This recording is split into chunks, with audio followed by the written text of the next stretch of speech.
जय मसीह की दोस्तों। सोचिए, एक ऐसी दुनिया की जहां बाइबल पढ़ने का मतलब मौत है, जहां एक पन्ना पकड़े जाने पर पूरा परिवार गायब कर दिया जाता है, जहां यीशु का नाम फुसफुसा कर लेना भी आखिरी सांस बन सकता है। आज जब हम में से कई बाइबल को खुला छोड़ देते हैं, उसके लिए समय नहीं निकालते। दुनिया के कुछ देश ऐसे हैं जहां लोग उसी बाइबल के लिए जान दे देते हैं। हाँ, आज हम उन 7 देशों की सच्चाई जानेंगे जहां बाइबल रखना अपराध है, विश्वास करना विद्रोह है और यीशु को मानना मौत की सजा। लेकिन सावधान, अंत में जिस देश का नाम सुनेंगे वह आपको झकझोर देगा, क्योंकि शायद आप सोच भी नहीं सकते कि वहां बाइबल आज भी प्रतिबंधित है। तो यदि आपका हृदय अभी भी जीवित है और विश्वास की कीमत समझना चाहते हैं, तो इस वीडियो को अंत तक जरूर देखें, क्योंकि यह कहानी सिर्फ आंकड़ों की नहीं, उन आत्माओं की है जो सत्य के लिए लड़ रही हैं। स्वागत है 7 देश जहां बाइबल प्रतिबंधित है। आखिरी नाम आपको हिला देगा। एक ऐसी दुनिया में जहां आजादी को सबसे बड़ा मूल्य माना जाता है, जहां विचारों की शक्ति को मानवता की सबसे बड़ी संपत्ति माना जाता है, वहीं पृथ्वी के कुछ ऐसे कोने हैं जहां सत्य बोलना अपराध है और बाइबल का एक पन्ना भी मौत की सजा दिला सकता है। हाँ, आपने सही सुना। परमेश्वर के वचन को पढ़ना, थामना या दूसरों के साथ बांटना कुछ देशों में सबसे खतरनाक कामों में गिना जाता है।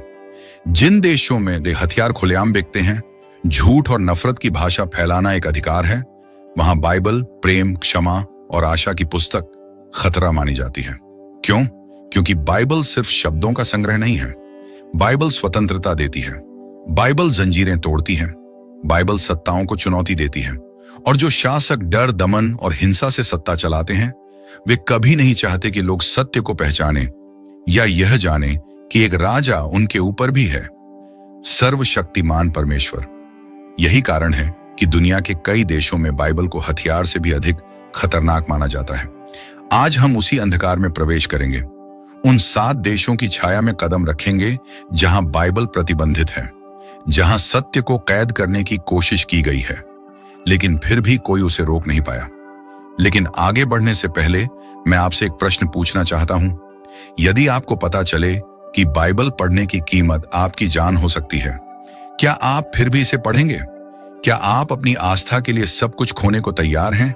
क्योंकि अभी इसी क्षण दुनिया के अलग अलग कोनों में हमारे भाई बहन यही कीमत चुका रहे हैं।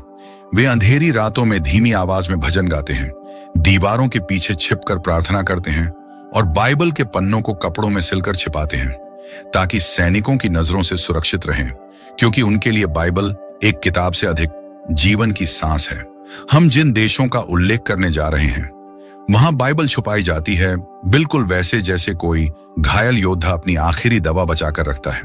और आप चौंक जाएंगे जब हम उस देश पर पहुंचेंगे जो हमारी सूची का आखिरी नाम है, क्योंकि शायद आपको पता भी नहीं होगा कि वहां बाइबल रखना आपकी जिंदगी हमेशा के लिए खत्म कर सकता है।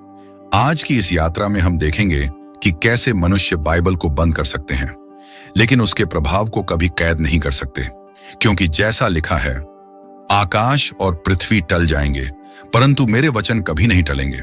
मत्ती 24 वचन 35। तो चलिए, गहरी सांस लीजिए, अपने दिल को तैयार कीजिए, क्योंकि आगे जो आप सुनने वाले हैं वह सिर्फ जानकारी नहीं, सच्चाई का सामना है। स्वागत है इस यात्रा में। 7 देश जहां बाइबल प्रतिबंधित है, आखिरी नाम आपको हिला देगा। आइए शुरू करें।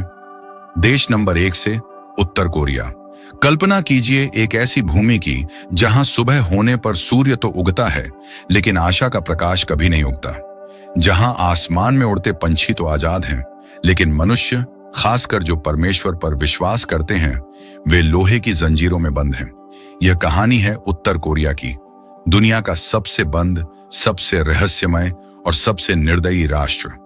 एक ऐसा देश जहां परमेश्वर का नाम लेना भी अपराध है और बाइबल को छूने की कीमत मृत्यु है। 1948 से आज तक उत्तर कोरिया को एक लोहे की मुट्ठी में पकड़कर रखा गया है, किम परिवार की तानाशाही ने। यह शासन केवल सत्ता नहीं चाहता, पूजा चाहता है। जी हां, पूजा। यहां नेता को केवल राष्ट्रपति नहीं, देवता की तरह मानने की मजबूरी है। हर घर में उसकी तस्वीरें टंगी होती हैं। हर चर्च, हर मंदिर, हर धार्मिक स्थल को तोड़ा जा चुका है और हर नागरिक को बचपन से सिखाया जाता है, कोई परमेश्वर नहीं है, सिर्फ नेता ही हमारा भगवान है।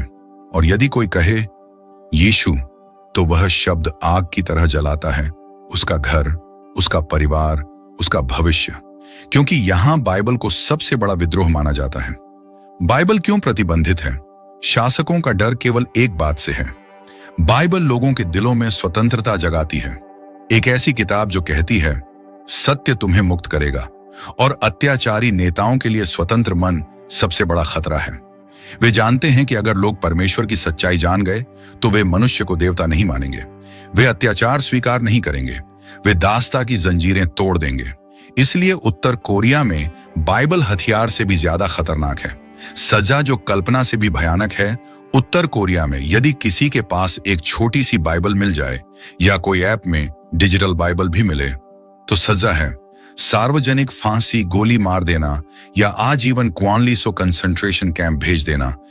यहां कैदी 18 घंटे तक पत्थर ढोते हैं, भूखे रहते हैं, पीटे जाते हैं, ठंड में नंगे रहकर काम करते हैं और हजारों में से मुश्किल से कोई जीवित बाहर आता है। सबसे भयानक बात, यदि एक व्यक्ति पकड़ा जाए तो पूरा परिवार 3 पीढ़ियों तक सजा पाता है। बच्चे जो समझ भी नहीं पाते उनका अपराध क्या था। एक परिवार की सच्ची कहानी उत्तर कोरिया से भागने वाली एक महिला की गवाही कुछ यूं है। एक रात जब सब सो चुके थे, उसके पिता ने अपनी शर्ट के अंदर से एक पुराना फटा हुआ पन्ना निकाला। वह बाइबल का एक छोटा हिस्सा था। उन्होंने फुसफुसाकर कहा, यह हमें जीवन देगा, लेकिन अगर किसी ने देख लिया तो हम सब मर जाएंगे। वे मोमबत्ती की रोशनी में धीमी आवाज में पढ़ते थे। एक दिन एक पड़ोसी ने सरकारी अधिकारियों को सूचना दे दी। सैनिक घर में घुसे, उन्होंने पन्ना पाया और उस रात पूरा परिवार कैंप में भेज दिया गया। उस लड़की ने बताया, उसने अपने पिता को आखिरी बार जंजीरों में बंधे देखा और फिर कभी नहीं देखा। यह कहानी अकेली नहीं है। हजारों लोग हर साल इसी कारण मर जाते हैं। भूमिगत चर्च, अंधकार में रोशनी, आप कल्पना नहीं कर सकते, पर आज भी उत्तर कोरिया में गुप्त चर्च मौजूद हैं। वे लोग रात के अंधेरे में फुसफुसाकर गीत गाते हैं, एक दूसरे के कानों में बाइबल के वचन सुनाते हैं, क्योंकि वे पन्नों को छू भी नहीं सकते। वे पद याद कर लेते हैं, दिल में छुपा लेते हैं, क्योंकि यही उनकी आत्मा की सांस है। उनके लिए बाइबल पढ़ना जीवन और मृत्यु के बीच एक चुनाव है। दूसरी तरफ हमारे पास बाइबल है, कई भाषाओं में, कई संस्करणों में। हम बिना डर के चर्च जा सकते हैं, आराधना कर सकते हैं, गीत गा सकते हैं, वचन पढ़ सकते हैं। और फिर भी हम कितनी बार उसे खोलते हैं? कितनी बार हम कहते हैं समय नहीं है, जबकि कहीं और लोग उसी वचन के लिए मर रहे हैं। क्योंकि सत्य को कोई रोक नहीं सकता। उत्तर कोरिया ने बाइबल को रोकने की कोशिश की, कैंप बनाए, लोगों को मारा, प्रतिबंध लगाए, पर सत्य क्या कहता है? किसी भी हथियार से गढ़ा गया कोई भी अस्त्र तेरे विरोध में सफल ना होगा। यशायाह 54 वचन 17। आज उत्तर कोरिया में हजारों छिपे हुए विश्वासी हैं और लोग हर दिन यीशु को स्वीकार कर रहे हैं, चाहे कीमत उनकी जान ही क्यों ना हो। क्योंकि अंधकार कभी प्रकाश को रोक नहीं सकता। अब तैयार हो जाइए, क्योंकि आगे आने वाले देश आपको यह सोचने पर मजबूर कर देंगे कि इंसान आस्था से इतना क्यों डरता है। अब हम बढ़ते हैं देश नंबर 2 और 3 की ओर, सऊदी अरब और मालदीव। यकीन मानिए, जो आप आगे सुनेंगे वह आपके दिल को हिला देगा। अब तक हमने देखा कैसे उत्तर कोरिया में बाइबल का एक पन्ना भी मौत का फरमान बन सकता है। लेकिन अब हम बढ़ते हैं ऐसे देशों की ओर जहां चमक, धन, आधुनिकता और सुंदरता के पर्दे के पीछे आस्था पर बनाए गए जंजीरों का साम्राज्य छुपा है। ऐसे देश जहां सोने से भी महंगे महल हैं, तेल के कुओं से अरबों डॉलर की दौलत बहती है, दुनिया भर से लाखों लोग रोज काम करने आते हैं, लेकिन वहां बाइबल का एक शब्द भी बर्दाश्त नहीं किया जाता। पहला नाम सऊदी अरब और उसके बाद मालदीव। एक ऐसा स्वर्ग जिसे लोग हनीमून के लिए चुनते हैं, लेकिन जहां एक ईसाई के लिए जीना नरक से कम नहीं। तो आइए इस अंधकार में और गहराई से उतरें। सऊदी अरब, धरती जहां 2 सबसे पवित्र इस्लामी शहर स्थित हैं, मक्का और मदीना। यहां के शासकों ने धर्म को सिर्फ विश्वास नहीं बनाया, बल्कि सत्ता का हथियार बना लिया है।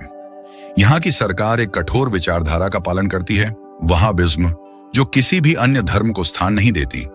यहां पर इस्लाम ही जीवन है, इस्लाम ही कानून है और इस्लाम के अलावा कुछ भी अपराध। यदि आप यहां रहते हैं तो आप चर्च नहीं बना सकते, आप खुले में प्रार्थना नहीं कर सकते, आप क्रॉस नहीं पहन सकते, और अगर आपके पास बाइबल पाई गई तो आप कानून के सबसे कठोर दंड का सामना करेंगे। सऊदी अरब में धार्मिक पुलिस, जिसे मुतावा कहा जाता है, सड़कों, घरों और काम के स्थानों पर निगरानी रखती है। उनका काम क्या है? धर्म की शुद्धता की रक्षा करना, और इसका मतलब है किसी भी धर्म का चिन्ह या वस्तु रखना बगावत माना जाता है।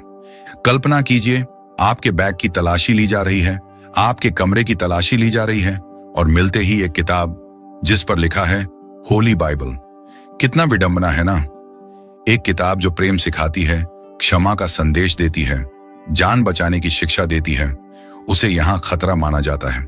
सजाएं जो खून जमा देती हैं, यदि किसी विदेशी मजदूर के पास बाइबल मिले तो उसे तुरंत गिरफ्तार कर लिया जाता है। पूछताछ, अपमान, मारपीट, फिर उसे देश से निकाला जाता है। लेकिन यदि कोई सऊदी नागरिक ईसाई बन जाए, यीशु को मान ले या बाइबल पढ़े, तो सजा है लंबी कैद, कोड़े मारना और कई मामलों में मौत की सजा, क्योंकि उनके अनुसार ईसाई बनना राष्ट्रद्रोह है। एक विदेशी कामगार की गवाही एक व्यक्ति ने बताया। वह फिलीपींस से वहां काम करने गया। उसके बैग में एक छोटी जेब बाइबल थी। वह उसे रात में कमरे की रोशनी बंद कर कंबल ओढ़कर पढ़ता था, क्योंकि उसे पता था कि जीवन और मृत्यु बस कुछ कागजों की दूरी पर खड़े हैं। एक दिन अचानक मुतावा उसके कमरे में घुस आए। सारी चीजें बिखरी, कपड़े फेंके गए, बिस्तर तक काट दिया गया, और जब उन्हें कागज का वह छोटा टुकड़ा मिला जिस पर लिखा था भजन संहिता 23, उसे हथकड़ियां पहनाई गईं। वह रो रहा था पर चुप था, क्योंकि वह जानता था उसकी आस्था की कीमत कोई नहीं समझेगा। उसने कहा, उन्होंने मुझे मेरी बाइबल नहीं दी, लेकिन उन्होंने मेरी आस्था भी नहीं ले सके। और वह आदमी आज भी कहता है, यदि फिर मौका मिला मैं फिर वही करूंगा। सोचिए, हमारे पास बाइबलें हैं, हमारे पास आजादी है, और कितने लोग फिर भी उसे खोलते नहीं। मालदीव, दुनिया का पर्यटन स्वर्ग, सफेद रेत, नीला समुद्र, दिलकश रिसोर्ट्स। दुनिया कहती है स्वर्ग यहां है, लेकिन वहां रहने वाले ईसाई कहते हैं हम पर नरक उतर आता है। क्यों? क्योंकि मालदीव का संविधान कहता है यदि आप मालदीव के नागरिक हैं तो आपको मुस्लिम होना ही होगा।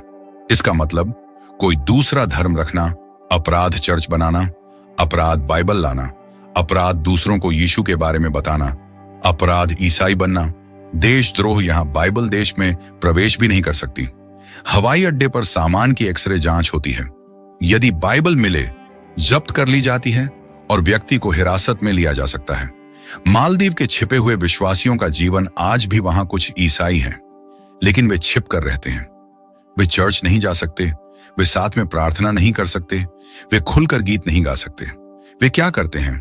बाइबल के पद कंठस्थ करते हैं, छिपकर ऑनलाइन सुनते हैं, अकेले में रोते हुए प्रार्थना करते हैं। एक मालदीव निवासी ने कहा, मैंने पूरी बाइबल याद कर ली है, क्योंकि यदि कोई पन्ना मेरे घर में मिला तो मैं हमेशा के लिए गायब कर दिया जाऊंगा।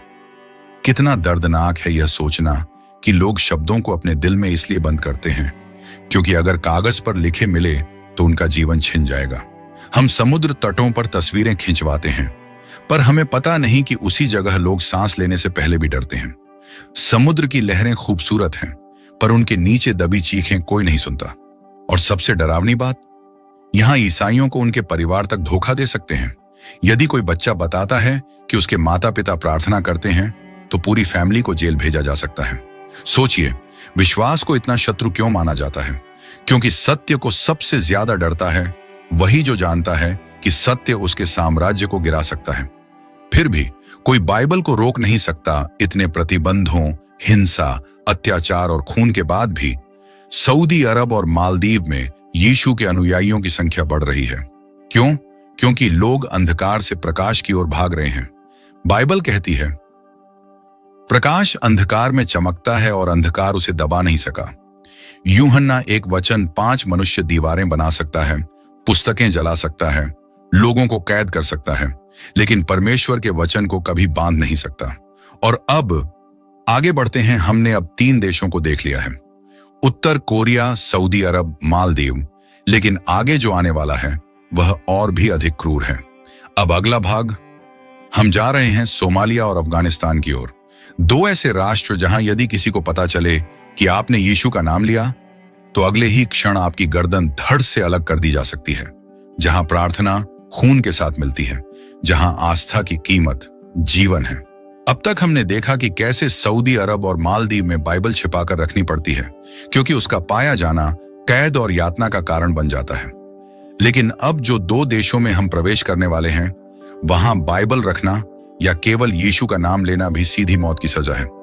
यहां ना अदालत है, न वकील है, न सुनवाई है, सिर्फ फैसला होता है, और वह फैसले का नाम है मौत। ये दो देश हैं, सोमालिया और अफगानिस्तान।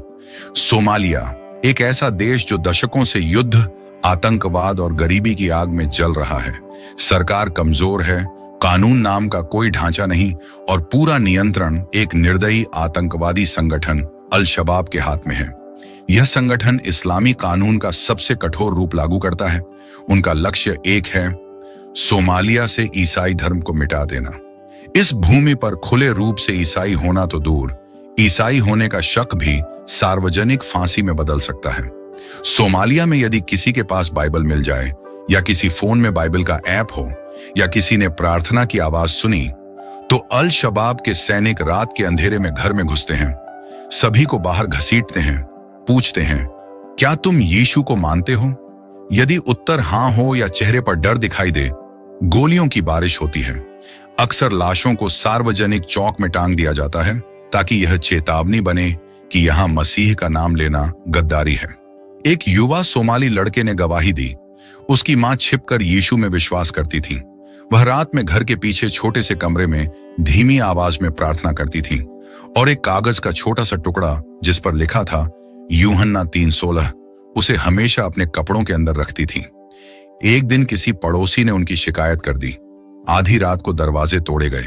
सैनिकों ने उसकी मां को बाहर खींच लिया। उसके सामने आदेश दिया गया, यीशु को त्याग दो, नहीं तो मौत के लिए तैयार रहो। उनकी मां ने आंसू पोंछे आसमान की ओर देखा और केवल इतना कहा, मैं यीशु को नहीं छोड़ सकती।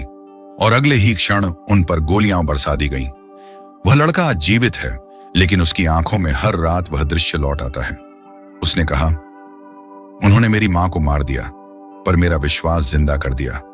सोमालिया के ईसाई किसी चर्च में नहीं जाते, कोई गीत नहीं गाते, कोई बाइबल पकड़कर नहीं बैठते। उनके चर्च धरती के नीचे खोदे गए छोटे छोटे गुप्त कमरे हैं। उनकी प्रार्थना फुसफुसाहट से भी धीमी होती है, क्योंकि कोई आवाज उनकी मौत बुला सकती है। उनके पास बाइबल नहीं होती, वे उसे याद कर लेते हैं। पूरा का पूरा अध्याय दिल में लिख लेते हैं, क्योंकि कागज पर लिखी हर चीज उनकी कब्र बन सकती है। वे कहते हैं, हमारे पास कागज ना सही, पर परमेश्वर का वचन हमारे हृदय में लिखा है। कितना शक्तिशाली, कितना प्रेरणादायक और कितना दर्द से भरा है यह सत्य। अफगानिस्तान एक देश जो वर्षों से युद्ध में जल रहा है, और फिर 2021 में तालिबान की वापसी के साथ यहां अंधकार और गहरा हो गया। तालिबान शासन के तहत इस्लाम बदलना अपराध नहीं, मौत की सजा है। यदि किसी ने इस्लाम छोड़कर ईसाई धर्म अपना लिया, तो उनकी दृष्टि में वह देश का शत्रु है और उसे जिंदा रहने का अधिकार नहीं। अफगानिस्तान में बाइबल केवल प्रतिबंधित नहीं है, उसके होने का मतलब है कि आपको मार दिया जाए। अक्सर खबरें आती हैं, घर में छापे लोगों का गायब होना, यातना और फिर चुप्पी, क्योंकि यहां किसी ईसाई का नाम लेना भी जोखिम भरा है। लोग बाइबल नहीं रखते, वे छिपे हुए नेटवर्क का उपयोग करते हैं, जहां वे बिना बोले संदेशों का आदान प्रदान करते हैं। कई बार वे सिर्फ एक पद पाने के लिए पूरी जान जोखिम में डाल देते हैं। सोचिए, हम घंटों तक बाइबल पढ़ सकते हैं और यहां लोग एक पद के लिए जान दे देते हैं।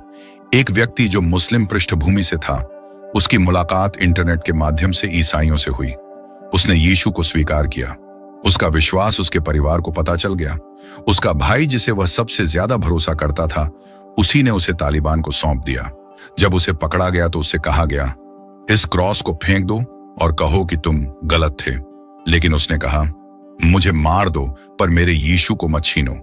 उसके बाद उसके साथ जो हुआ वह इतना भयानक था कि शब्द भी कांप जाते हैं, पर उसकी गवाही आज भी जीवित है। क्यों? आखिर बाइबल से इतनी डर क्यों? क्योंकि जो लोग डर और हिंसा की दीवारों पर अपना साम्राज्य बनाते हैं, वे जानते हैं बाइबल मनुष्य के हृदय को आजाद कर देती है। और जब मनुष्य आजाद हो जाता है तो कोई तानाशाह, कोई आतंकवादी, कोई बंदूक उसे गुलाम नहीं बना सकती। यही कारण है कि अल शबाब, तालिबान और डिक्टेटर्स सबसे ज्यादा डरते हैं यीशु से और बाइबल से। सत्य की विजय निश्चित है, मनुष्य का अत्याचार सीमित है, लेकिन परमेश्वर का राज्य अनंत है। मैं अपनी कलीसिया बनाऊंगा और अधोलोक के फाटक उस पर प्रबल न होंगे। मत्ती 16 वचन 18। आज भी सोमालिया और अफगानिस्तान में छिपे हुए, घायल, सताए हुए लेकिन दृढ़ विश्वासी यीशु के नाम की गवाही दे रहे हैं। वे हमें सिखाते हैं, आस्था आसान हो तो वह आदत है, आस्था कठिन हो तो वह सच्ची है। अब तैयारी कीजिए, आखिरी भाग के लिए हम अब पहुंचने वाले हैं अंतिम भाग में, जहां हम बात करेंगे पाकिस्तान और ईरान की। दो ऐसे देश जहां बाइबल रखना, प्रार्थना करना या विश्वास की रक्षा करना खून और आंसू से लिखा संघर्ष है। और भाग के अंत में एक शक्तिशाली संदेश और प्रार्थना होगी जो आपके दिल को गहराई से छू लेगी। हमारी यात्रा आज अपने अंतिम चरण में प्रवेश कर रही है। अब तक हमने उन देशों की सच्चाई देखी जहां बाइबल छुपा कर रखी जाती है, जहां परमेश्वर का वचन फुसफुसाकर पढ़ना पड़ता है, जहां विश्वास की कीमत आंसू और खून से चुकाई जाती है। आज हम जिन दो देशों पर पहुंच चुके हैं, उनके नाम सुनकर शायद आपका दिल कांप उठेगा। ये देश हैं पाकिस्तान और ईरान, दो राष्ट्र जहां न्याय का नाम कानून है। पाकिस्तान, जहां बाइबल को दुश्मन की तरह देखा जाता है, दक्षिण एशिया का सबसे बड़ा इस्लामी गणराज्य। एक ऐसी भूमि जहां सुबह की अनजान उम्मीद का संदेश देती है, लेकिन ईसाइयों के लिए दिन का हर क्षण एक परीक्षा है। पाकिस्तान का सबसे खतरनाक हथियार बंदूकें या बम नहीं, बल्कि धर्म निंदा कानून, ब्लास्फेमी लॉ है। यह कानून कहता है, यदि कोई इस्लाम, कुरान या पैगंबर के बारे में कुछ भी नकारात्मक कहे तो उस व्यक्ति को मौत की सजा दी जाएगी। लेकिन इस कानून का प्रयोग सिर्फ आलोचना रोकने के लिए नहीं, बल्कि ईसाइयों को चुप कराने के लिए किया जाता है, क्योंकि बाइबल और यीशु का संदेश उनके अनुसार उनके धर्म और सरकार के खिलाफ विद्रोह है। पाकिस्तान में बाइबल रखना अपराध नहीं कहा जाता, लेकिन उसे रखना एक जोखिम भरा और खतरनाक कदम है। क्यों? क्योंकि यदि किसी को लगा कि आपने बाइबल से कोई ऐसी बात कही जो इस्लाम से अलग है, तो लोग भीड़ में इकट्ठे होकर आपके घर को जला सकते हैं, आपको मार सकते हैं, आपके बच्चों तक को नहीं छोड़ते। अक्सर भीड़ न्याय बन जाती है और गुस्सा हथियार। सरकार कुछ नहीं करती, पुलिस कुछ नहीं कर सकती और अदालत वर्षों तक सुनवाई करती रहती है। एक महिला की दर्दनाक कहानी, एशिया बीबी, एक ईसाई महिला जिसका अपराध क्या था। एक गर्म दिन खेत में काम करते हुए उसने एक कुएं से पानी पिया। उसके मुस्लिम साथियों ने कहा, तुम ईसाई हो, तुम इस कुएं से पानी नहीं पी सकती, अब यह पानी नापाक हो गया। बहस बढ़ गई और आरोप लगा कि उसने पैगंबर के खिलाफ बातें कही। परिणाम, उसे गिरफ्तार किया गया, अदालत में पेश किया गया, मौत की सजा सुनाई गई। उसने 10 साल मौत की कोठरी में बिताए। उसके परिवार को मारने की धमकी मिली, उन्हें छिप छिप कर रहना पड़ा। धमकियों की सूची में उसका नाम था और भीड़ उसके घर को जलाना चाहती थी। लेकिन परमेश्वर ने रास्ता बनाया, अंतरराष्ट्रीय दबाव पड़ा और अंततः वह रिहा हुई और देश छोड़कर विदेश में शरण मिली। लेकिन सोचिए, उसने क्या मांगा था? सिर्फ एक घूंट पानी, सिर्फ जीने का अधिकार, सिर्फ आस्था रखने की स्वतंत्रता। आज पाकिस्तान में ईसाइयों की स्थिति बेहद कठिन है। उनके चर्चों पर हमला होता है, उनकी बेटियां अगवा कर ली जाती हैं, जबरन धर्म परिवर्तन करवाए जाते हैं, ईसाई इलाकों को आग लगा दी जाती है और बाइबल रखने वाले किसी भी व्यक्ति पर कभी भी आरोप लगाया जा सकता है। फिर भी क्या वे हार मानते हैं? नहीं, वे छिपकर घरों में इकट्ठे होते हैं, फुसफुसाकर भजन गाते हैं, बाइबल पढ़ते समय दरवाजे को लाखों बार देखते हैं।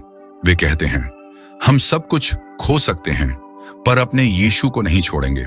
वे जानते हैं कि आस्था की कीमत दर्द है, लेकिन उसका पुरस्कार अनंत जीवन। ईरान, जहां विश्वास के लिए जेल और यातना इंतजार करते हैं। ईरान इतिहास, संस्कृति और ज्ञान की भूमि, जो आज एक कठोर धार्मिक शासन के अधीन है। 1979 की इस्लामी क्रांति के बाद यह देश एक ऐसे सिस्टम में बदल गया जहां सरकार और धर्म एक ही हो गए। यहां का नियम कहता है, ईरानी मुस्लिम यदि ईसाई बन जाए तो वह देशद्रोही है और उसे मौत की सजा दी जा सकती है। हालांकि संविधान कहता है कि कुछ अल्पसंख्यक धर्मों को मान्यता है, लेकिन वास्तविकता इससे बिल्कुल विपरीत है। बाइबल के लिए घर घर छापे ईरान में यदि कोई घर में बाइबल पढ़ते हुए पकड़ा जाए तो उसे धर्म प्रचार, राष्ट्र सुरक्षा के खिलाफ काम या विद्रोह के आरोप में जेल भेज दिया जाता है। चर्चों को ताला लगा दिया गया है और आज वहां गुप्त घर चर्च ही अस्तित्व में हैं। ये चर्च किताबों, प्रोजेक्टरों या उपकरणों वाले नहीं, बल्कि 2 से 3 विश्वासी जो एक कमरे में बैठकर बारी बारी से प्रार्थना करते हैं, क्योंकि थोड़ी सी आहट उनकी आजादी छीन सकती है। एक पादरी की हृदय विदारक कहानी। एक पादरी को उस समय गिरफ्तार किया गया जब वह अपनी गुप्त सभा में 10 अन्य विश्वासी के साथ बाइबल अध्ययन कर रहा था। उसे रात में गुप्त पुलिस ने घसीट कर बाहर निकाला। परिवार रोता रहा, लेकिन अधिकारियों ने उसे उठाकर किसी अज्ञात स्थान पर ले गए। जेल में उस पर अत्याचार किया गया ताकि वह दूसरों के नाम बताए और यीशु को छोड़ दे। लेकिन उसने कहा, मैं सब कुछ खो सकता हूं पर सत्य नहीं छोड़ सकता। कई महीनों बाद जब वह रिहा हुआ तो उसका शरीर कमजोर था, लेकिन आत्मा बिजली की तरह मजबूत। रिहा होने के अगले ही दिन उसने कहा, यदि फिर बुलाएगा मैं उसी जगह लौट जाऊंगा। यही है विश्वास की चमक, यही है बाइबल की शक्ति। बाइबल को हम कितना महत्व देते हैं? इन 5 भागों की यात्रा के बाद सिर्फ एक प्रश्न पूछना चाहता हूं, क्या हम बाइबल को उसकी सही कीमत देते हैं? कुछ लोग एक अध्याय पढ़ने के लिए मर रहे हैं और हम पूरी बाइबल होने के बावजूद कितनी बार उसे खोलते हैं। कुछ लोग फुसफुसाकर गीत गाते हैं और हम आराधना के लिए भी समय नहीं निकाल पाते। कुछ लोग अपने बच्चों को खो रहे हैं लेकिन यीशु को नहीं छोड़ते, और हम कई बार परमेश्वर को केवल समस्याओं के समय याद करते हैं। क्या यह सच हमें हिलाता है? क्या यह हमारे भीतर आस्था की आग जलाता है? आखिरी प्रार्थना। परसिक्यूटेड बिलीवर्स के लिए प्रिय स्वर्गीय पिता, हम आज तेरे सामने झुके हुए खड़े हैं, अपनी कमजोरियों, अपने अभिमान, अपनी उदासीनता को स्वीकार करते हुए। हम तेरे सामने उन सभी भाई बहनों को उठाते हैं जो दुनिया के अलग अलग देशों में तेरे नाम के लिए सताए जा रहे हैं, जेलों में बंद हैं, यातनाएं झेल रहे हैं और अपनी जान तक दे रहे हैं। हे प्रभु, उन्हें शक्ति दे, उन्हें साहस दे, उन्हें सुरक्षा दे। उनके भीतर तेरी ज्योति और उज्जवल कर, ताकि अंधकार कभी उन्हें तोड़ न सके। उन परिवारों को थाम जो प्रियजनों को खो चुके हैं। उन बच्चों को आशीष दे जो बिना माता पिता के जी रहे हैं। उन लोगों को छू जो आंसुओं में सोते और डर में जागते हैं। और हमें बदल, हमें जगाने वाली पुकार दे, ताकि हम भी तेरा वचन सम्मान से पढ़ें, तेरे राज्य के लिए जिएं और तेरी सेवा छोड़कर समय बर्बाद न करें। हम प्रार्थना करते हैं कि तेरी रोशनी उन देशों में पहुंचे जहां आज भी बाइबल पर ताले लगे हैं। यीशु के सामर्थी नाम में आमीन। यह यात्रा समाप्त हुई, लेकिन संदेश अभी शुरू हुआ है, क्योंकि सत्य यह है, बाइबल को जलाया गया, फाड़ी गई, रोका गया, पर कभी हार नहीं मानी गई। क्योंकि जैसा लिखा है, आकाश और पृथ्वी मिट जाएंगे पर मेरे वचन कभी नहीं मिटेंगे। मत्ती 24 वचन 35। और याद रखिए, जहां बाइबल पर ताले हैं वहां आत्माएं प्यास से मर रही हैं। जहां बाइबल खुली है वहां कई लोग उसे अनदेखा कर रहे हैं। तो आज से बाइबल केवल किताब नहीं, हमारा जीवन बने। और यदि यह संदेश आपके हृदय को छू गया है तो इसे साझा कीजिए और प्रार्थना कीजिए उन लोगों के लिए जो सत्य के लिए लड़ रहे हैं। और हाँ, एक प्यारा कमेंट जरूर कीजिएगा, क्योंकि आपने अंत तक ध्यान से सच्चाई को सुना। परमेश्वर आपको आशीष दे। आमीन।